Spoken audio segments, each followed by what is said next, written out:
Avec tout d'abord un mot de la météo du jour et une légère amélioration pour aujourd'hui, pour cet après-midi précisément.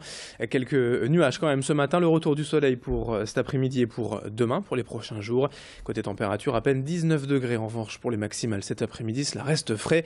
La météo, vous le savez, on en reparle en détail après ce journal. La première image à la une de cette édition, en ce mardi matin, c'est la conférence de presse de la préfecture hier après-midi à Lille. Un rendez-vous traditionnel du lendemain de braderie. Le préfet était aux côtés des forces de police, des douanes et des services sanitaires pour présenter le bilan chiffré de cette édition 2015. Sachez d'ores et déjà qu'aucun débordement majeur n'a été recensé. On dénombre tout de même dans les faits 121 arrestations et 130 hospitalisations. Mais à ce niveau, le bilan est satisfaisant selon la préfecture. C'est moins en effet que les précédentes années.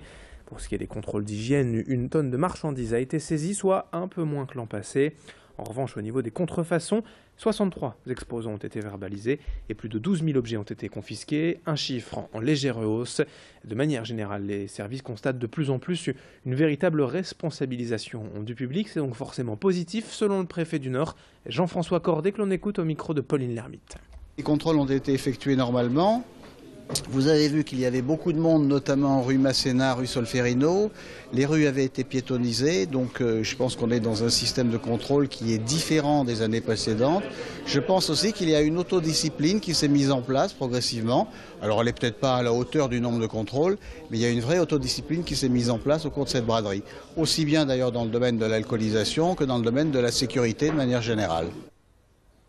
Autre actualité, en ce mardi, la grève annoncée des buralistes contre la mise en place prochaine du paquet de cigarettes neutres. Les sénateurs avaient supprimé cette mesure choc en juillet, mais le ministère de la Santé a confirmé hier qu'un nouvel amendement en serait introduit au texte de loi et présenté aux députés qui, en France, ont le dernier mot.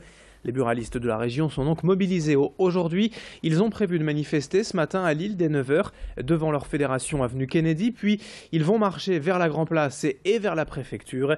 Nous suivrons bien sûr en direct cette journée d'action.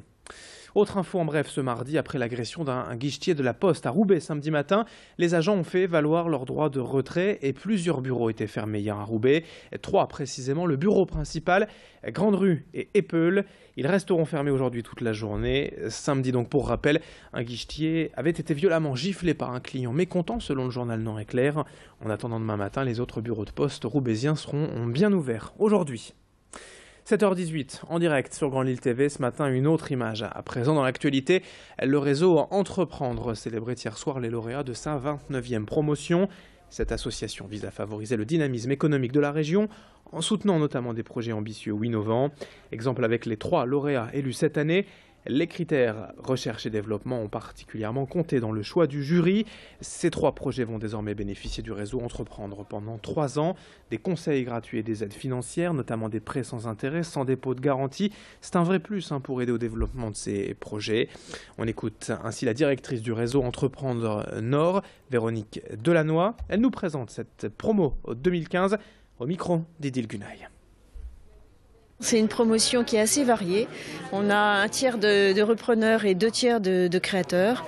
On a environ 50% des projets qui sont des projets innovants.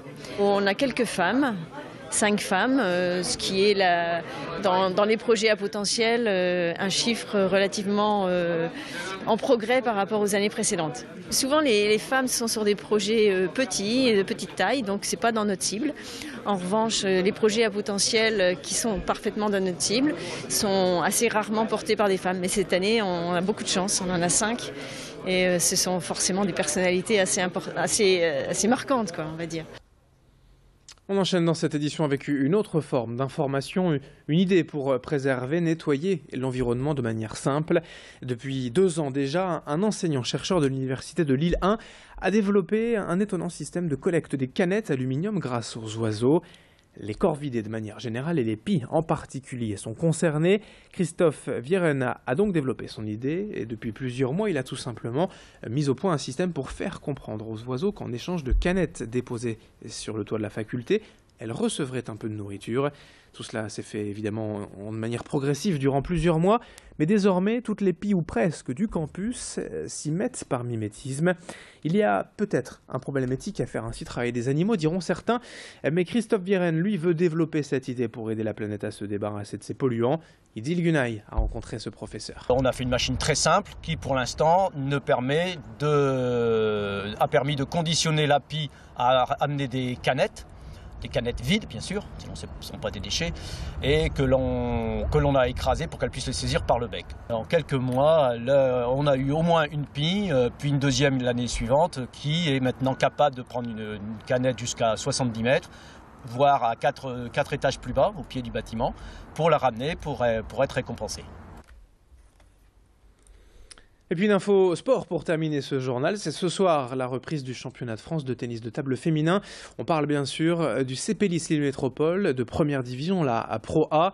Alors ce soir pour cette première journée, les Fleurs de Lys, les Lyssoises, reçoivent Poitiers à partir de 19h dans leur salle Valérie Borza au complexe Lys-les-Lannoy à Jules Ferry. L'objectif pour elles, c'est de reconquérir cette saison le titre de championne de France. 7h21 en direct sur Grand Lille TV en ce mardi 8 septembre. L'actualité continue ce matin avec la météo du jour dans un instant et l'infotrafic en temps réel. A tout de suite.